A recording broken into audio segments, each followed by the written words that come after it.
오늘 2019년 마지막 주일 예배입니다. 그죠? 지금까지 여기까지 에베네셀의 하나님 인도하신 우리 하나님께 감사와 영광의 박수 한번 올려드리겠습니다. 거의 대부분이 이제 부부끼리 가족끼리 앉으셨는데 옆에 한번 쳐다보시고 좀 쳐다보세요. 옆에 있는 분을 손 좀 잡으시고 고생했수 한번 해보세요. 수고하셨습니다.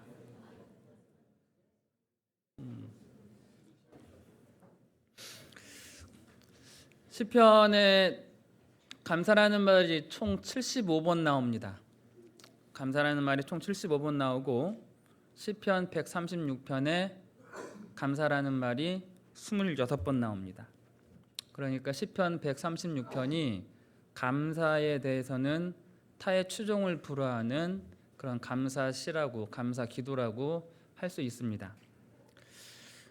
아까 저와 여러분들이 함께 읽었던 것처럼 시편 136편은 왕이 하나님의 백성들과 함께 하나님 앞에 우리가 이러이러한 것 때문에 감사해야 된다라고 선창을 하면 그 백성들이 하나님의 그 사랑이 인자하심이 영원합니다. 그렇게 늘 후창으로 서로 간에 대화를 나누고 또한 그 대화를 하나님 앞에 올려드린 그 내용이 바로 시편 136편입니다. 저는 여러분들이 한 해를 마감하면서 뭘 해야 될까 저도 고민을 하고 마지막 주 설교를 뭘로 할까 하다가 이 시편 136편의 한 구절을 골랐습니다. 감사하라 이렇게 나와 있죠. 우리가 읽는 이스라엘을 그들 중에 인도해내신 이에게 감사하라, 뭐한 이에게 감사하라는 이 감사하라는 말은 야다라는 히브리어인데 이거는 명령형이고 미완료 형태로 쓰였습니다. 명령이란 말은 여기 있는 분들이 누구나 다 이해하십니다. 그리고 군인의 아내로 계셨기에 남편을 통해서 무수하게 들었던 말이 또 명령이다라는 그런 단어였을 거기 때문에 다 이해하실 겁니다. 명령은 나라는 존재를 일단은 생각하지 않습니다. 명령한 상급자와 그리고 그 명령을 내린 군에 대한 충성을 의미하는 단어가 명령입니다. 그래서 개인적인 감정을 다 무시한 채 명령은 따라야만 합니다. 특전사에 근무할 때 특전사 신조가 뭐냐면 절대 복종입니다. 절대 충성, 절대 복종. 그래서 특전사 대원들을 볼 때마다 저 사람들이 과연 인간인가라는 생각을 늘 했던 적이 있습니다. 천리행군 할 때 쫓아가 보면 그 발바닥에 무수한 물집이 있음에도 불구하고 끝까지 천리행군을 하는 모습을 보면서 정말 대단하다라는 생각을 했고요. 또 시누크는 보통 600m고 고정익 항공기는 800m에서 강화를 합니다. 기도하고 같이 강화할 때마다 그 낙하산 줄 하나에 자기의 생명을 던지는 그 대원들의 모습을 보면서 정말로 마음 깊은 곳에서 존경의 마음을 표했던 게 특전사 시절이었습니다. 마찬가지로 제가 항공학교 오기 2007년 전까지는 헬기 조종사들 날라리로 알았습니다. 그냥 뭐 단추 누르면 헬기 가는 줄 알았는데 여기 와서 집사님들 조종하신 헬기 뒤를 타보고 제가 땅을 치면서 회개를 했었습니다. 두 손 두 발, 양손 양발을 다 움직여야만 헬기가 운행되는 그 모습을 보면서 제가 얼마나 후회했고 또 집사님들한테 그런 이야기를 제가 했었습니다. 명령이란 단어는 그래서 조금 힘들고 어렵습니다. 그리고 또 이 감사라는 단어는 미완료형이기 때문에 우리가 하나님 앞에 가는 그날까지 해야만 합니다. 그런데 솔직히 이 감사라는 단어가 그렇게 쉬운 일은 아닙니다. 그런데 감사라는 것은 내 입장에서 하면 감사가 쉽지가 않습니다. 감사를 뒤집으면 단어가 어떻게 되죠? 사감이 됩니다. 사감. 한문으로 여러 가지 뜻이 있겠지만 사감하면 개인적인 감정을 의미합니다. 사적인 감정이 사라지면 하나님의 관점에서 내 삶이 처해 있는 상황을 보게 됩니다. 그러면 사적인 감정이 사라지면 그 자리가 하나님의 관점으로 보이기 때문에 우리는 감사할 수 있는 겁니다. 사랑하는 성도 여러분, 지난 한 해 동안 내 사적인 감정에서 내 삶을 쳐다보면 우리는 감사할 게 별로 없습니다. 그러나 이 시간에 내 감정은 뒤로 물리시고 하나님의 관점에서 지나온 한 해를 한번 돌아보시기 바랍니다. 내 사적인 감정이 없어지면 지나온 한 해는 하나님이 하셨기 때문에 그것은 나에게 감사가 될 수밖에 없습니다. 왜? 하나님이 하셨기 때문에. 함께 읽으신 구절은요, 이스라엘 백성들이 홍해를 건널 때의 모습을 보여주고 있습니다. 이스라엘 백성들, 즉 출애굽할 당시에 가장 백미로 여러 가지 장면이 있지만 그 중에 백미로 뽑으라면 저는 홍해를 건너던 때를 뽑습니다. 홍해 앞에 다다랐을 때 이스라엘 백성들은 모세와 하나님을 원망했습니다. 출애굽기 14장 11절 말씀은 이렇게 기록하고 있습니다.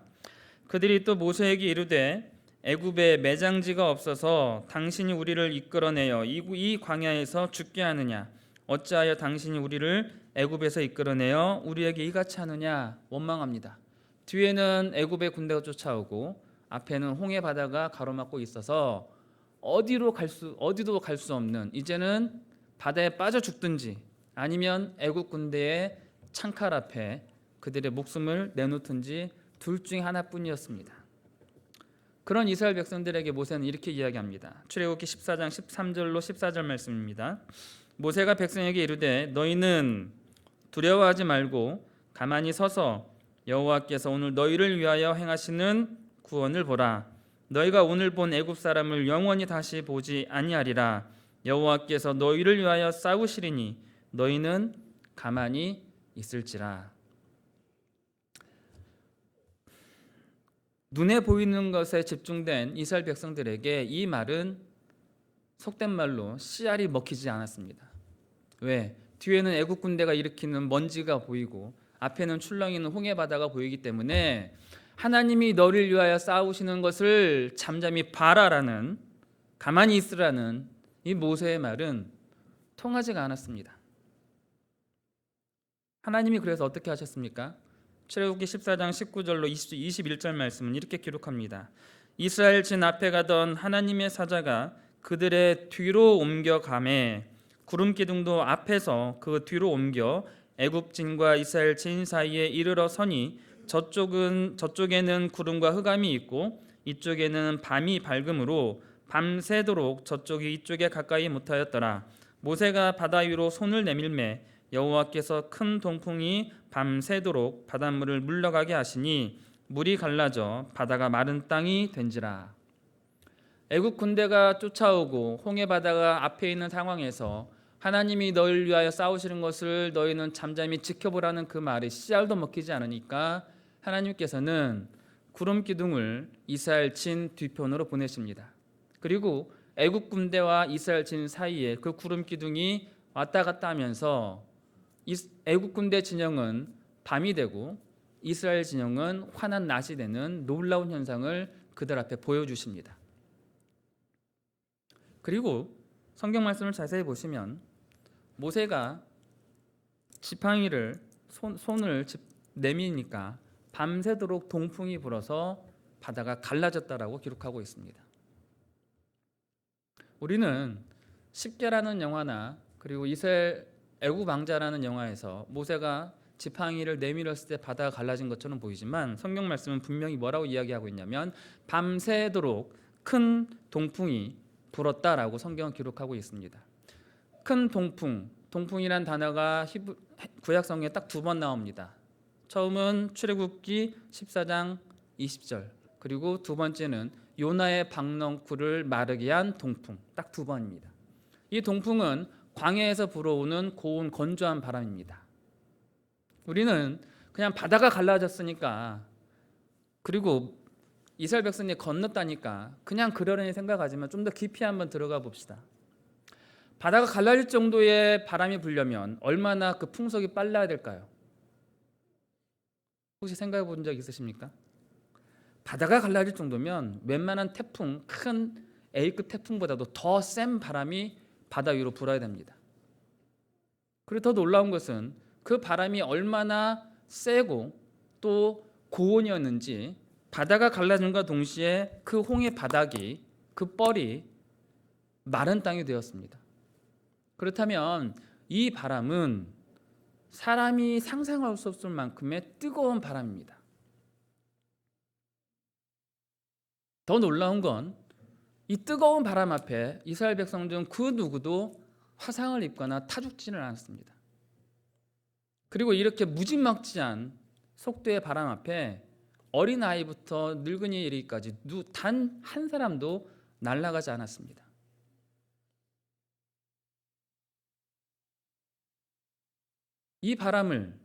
이런 바람을 사람이 만들 수 있을까요? 그냥 세게 불면 사람은 만들 수 있습니다. 고온 건조한 바람 만들 수는 있는데 그 바람 앞에서 사람은 타죽거나 화상을 입고 사람은 날아가 버립니다. 그런데 희한하게도 하나님께서 만드신 바람은 바다만 가르고 땅만 마르게 할 정도의 뜨겁고 센 바람이었습니다. 그러니 오늘 말씀에 있는 것처럼 136편 13절에 있는 것처럼 홍해를 가르신 이에게 감사하라. 그 인자하심이 영원한 것입니다.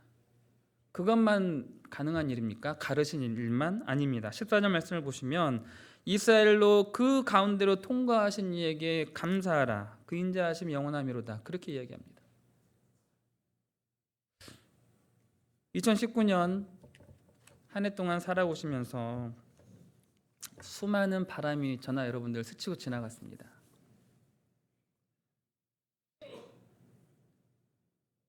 데이고 아프셨을 바람도 있었을 거고 또 봄바람처럼 선선히 불어와서 나에게 기쁨을 준 바람도 있을 것입니다. 그런 바람은 느끼셨는데 하나님이 불어주신 바람은 혹시 느끼시고 계셨는지 한번 묻고 싶습니다. 인생에 불어오는 바람 많이 있습니다. 그 바람을 우리는 어쩔 수 없이 맞을 수밖에 없습니다. 그런데 환경이나 사람이나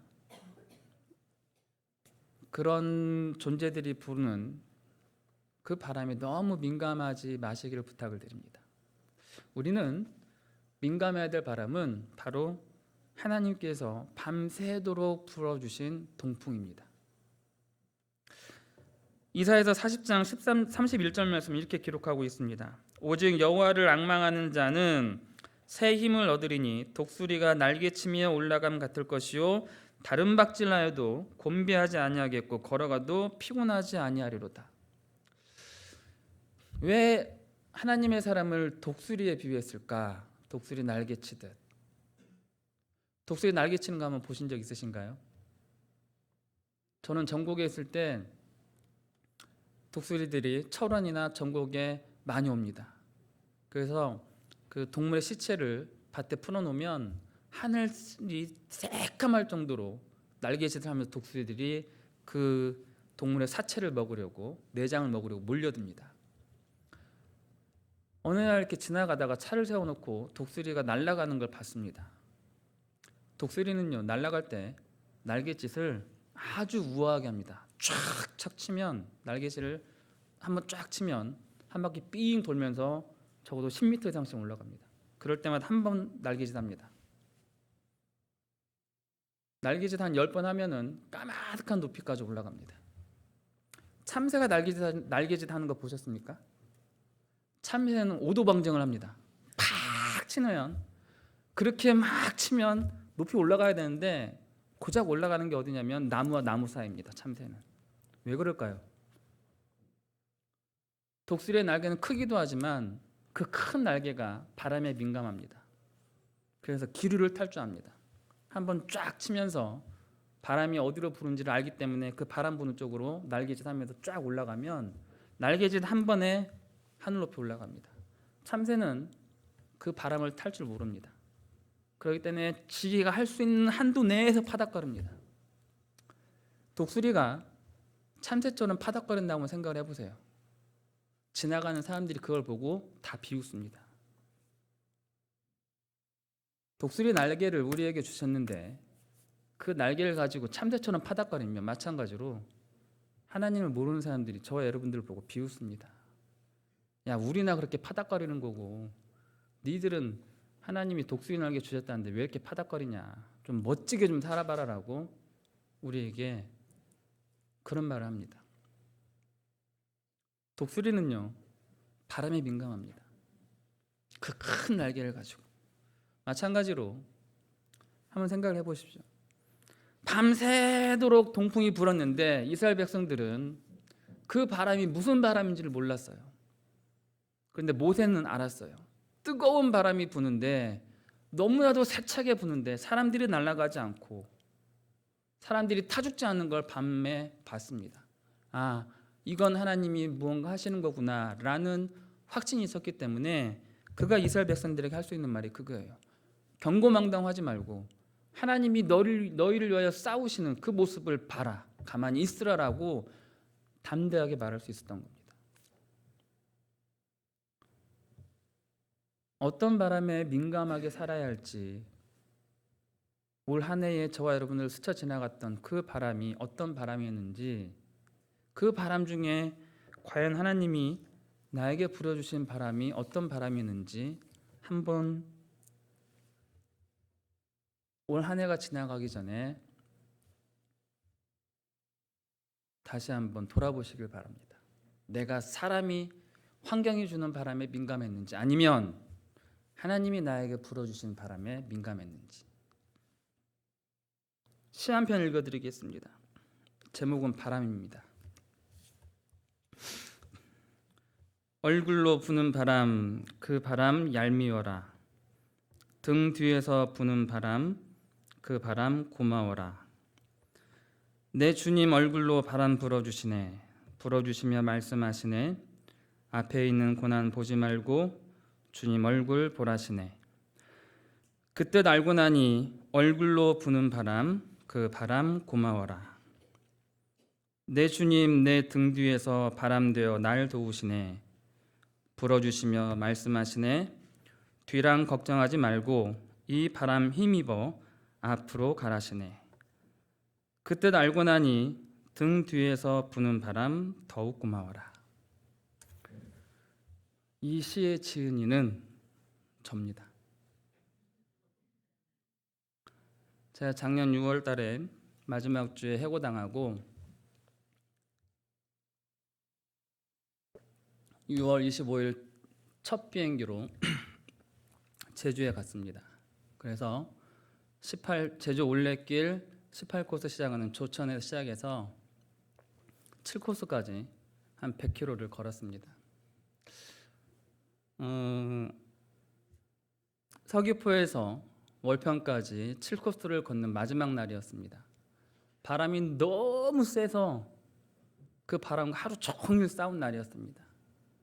그리고 마지막 도착해서 그 바람과 싸운 그 마지막 지점에서 급하게 핸드폰에 제가 적었던 시입니다. 글입니다. 여러분, 얼굴로 부는 바람 참 괴롭죠. 그러나 그 바람도 주님이 주신다면, 주님을 볼 수 있다면 그 매서운 바람도 우리는 충분히 감사할 수 있을 것입니다. 등 뒤에서 부는 바람 고맙죠. 그런데 등 뒤는 우리가 볼 수 없습니다. 하지만 내 등 뒤에서 나를 도우시는 분이 계시기 때문에 내 등 뒤는 걱정할 이유가 없는 것입니다. 바라기는 내년 한 해를 준비하시면서 사람이, 환경이 주는 그런 바람에 민감해서 일희일비하지 마시고 하나님께서 나에게 불어주시는 그 바람에 여러분들이 민감할 수 있기를 주의 이름으로 간절히 부탁을 드립니다. 그러면서 이제 뭐라고 합니까? 이스라엘 백성들에게 하나님께서 14절 말씀을 보시면, 15절 말씀을 보시면, 바로와 그의 군대를 홍해에 엎드리신 이에게 감사하라. 그 인자하심이 영원하미로다. 그의 백성을 인도하여 광야를 통과하게 하신 이에게 감사하라. 그렇게 말을 합니다. 홍해를 건너서 젖과 꿀이 흐르는 가나안 땅이 기다리면 좋겠지만 이스라엘 백성들을 기다리고 있는 건 광야였습니다. 그 광야를 하나님께서는 이스라엘 백성들이 통과하게 하셨습니다. 저는 이 글을 쓰고요. 다음날 아침에 서울로 왔습니다. 저에게 젖과 꿀이 흐르는 가나안 땅이 기다렸을까요? 아니에요. 모진 시간이 기다리고 있었습니다. 이력서를 100통 이상 쓰다 보니 내 꿈이 무엇인지 잊어버렸다는 어느 청년 취업준비생의 말이 제 가슴에 정말로 절실히 와닿았습니다. 저도 이력서를 썼는데 제가 그동안 꿈꿔왔던 목회가 뭔지 그걸 모르겠더라고요. 10통이 넘어가니까. 그렇게 모진 시간을 보내었더니 홍해 앞에서 홍해를 건너게 하시고 광야를 통과하게 도와주신 하나님이 저를 여러분들과 만나게 해주셨습니다. 혹시나 지금 정말 힘든 일이 계시면 힘든 과정을 통과하고 계신 분이 있다면 앞에 있는 저를 보고 위안을 삼으십시오. 17개월 동안 돈 한 푼 집에 갖다 주지 못했지만 하나님께서는 그때마다 다 살리시고 먹이시고 입히셨습니다. 하나님이 오늘 말씀을 보면 모든 일을 누가 하셨냐면 하나님이 하셨어요. 하나님께서 바람을 불게 하셨고, 하나님께서 그의 백성을 인도하셨고, 하나님께서 광야를 통과하게 하셨고, 하나님께서 바로와 바로의 군대를 다 없애셨습니다. 그래서 그분에게 감사해야 되고, 그 감사하는 받으시는 그분이 우리를 향해서 하시는 말씀이 내가 너희를 인자, 즉 사랑하는 그 마음이 영원하다라고 이야기하십니다. 그래서 우리는 그 하나님의 사랑이 영원하고 인자하다라고밖에 말할 수 없습니다. 영원하다라는 표현이 우리에게는 좀 잘 와닿지 않습니다. 히브리어 올람은 영원하다, 무궁하다는 뜻인데 이 올람은 어디서 왔냐면 숨겨져 있다라는 알람이라는 단어에서 왔습니다. 하나님의 사랑이 숨겨져 있기 때문에 그 사랑이 영원한 겁니다. 우리는 때로는요, 내 환경에서 일어나는 조그만 일 때문에 기뻐하고 슬퍼합니다. 그리고 하나님이 이따금씩 보여주시는 그 하나님의 영원하신 사랑의 일부분을 볼 때 우리는 또 기뻐합니다. 그리고 아쉬워합니다. 왜 이거밖에 보여주지 않으실까라는 그런 마음 때문이죠. 우리가 하나님의 사랑을 다 알 수 있다면 그 하나님은 우리 하나님이 되실 자격이 없습니다. 왜 그럴까요? 내 한계 안에 있는 하나님이기 때문에. 그래서 저나 여러분들이 하나님을 알 수 있다는 것은 하나님의 그 사랑의 아주 일부분만 알 수 있습니다. 마치 자식이 부모의 사랑을 다 알 수 없듯이 부모의 사랑을 자식이 어떻게 다 알 수 있겠습니까? 모릅니다. 그래서 하나님의 사랑을 그 인자하신 영원하신 하나님의 사랑을 찬송가 304장 3절은 이렇게 기록하고 있습니다. 하늘을 두루마리 삼고 바다를 먹물 삼아도 한없는 하나님의 사랑 다 기록할 수 없겠네. 하나님의 크신 사랑 그 어찌 닿을까? 저 하늘 높이 쌓아도 채우지 못하리. 한 해 동안 여기까지 오시느라고 정말 수고하셨습니다. 수많은 바람 맞고 사시느라고 정말 수고하셨습니다. 그 인생길에 에베네셀의 하나님, 여기까지 인도하신 하나님이 함께 하셨기에 가능한 일이었습니다. 이제 그 하나님이 여호와 일의 하나님으로 저와 여러분들을 기다리고 계십니다. 내년 한 해 동안 사람이나 환경이 주는 바람에 너무 가슴 아파하지 마시고 하나님이 불어주시는 그 동풍에 우리가 민감할 수 있기를 다시 한번 부탁을 드립니다. 그러면 그 바람과 함께 우리에게 주신 독수리의 날개를 가지고 멋있게 날개짓하면서 저 하늘 높은 곳에 올라가서 우리 하나님과 또 우리 하나님이 주신 그 기쁨을 누릴 수 있는 저와 여러분들의 삶이 될 수 있기를 존귀하신 주의 이름으로 간절히 부탁을 드립니다. 기도하겠습니다.